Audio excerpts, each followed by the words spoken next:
近年着漢服出街成為唔少內地同香港年輕人嘅新時尚，漢服熱甚至衝出國際。咁到底咩係漢服？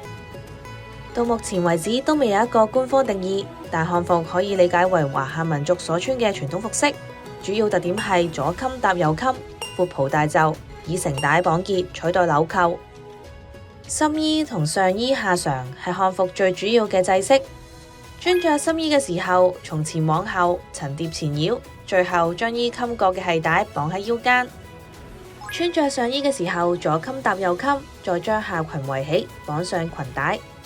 漢服流行外中內三層袍服穿搭。初期嘅深衣通身緊窄，長可拖地，下擺呈喇叭狀。東漢以後，下擺垂直。唐朝係中國最為開放同繁榮嘅朝代之一。加上絲綢之路嘅開通，服飾加入咗西域特色，更為多元化。盛唐嘅時候，女子嘅服裝以袒胸低領為主，裙腰提高至腋下，肩部多數會披一塊長條應棉布或麻布，配半臂或大袖罩衫。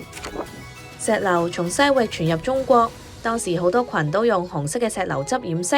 石榴裙係唐代女子最愛嘅服飾之一。下集我哋將會繼續講下近代漢服嘅發展，記得密切留意啦！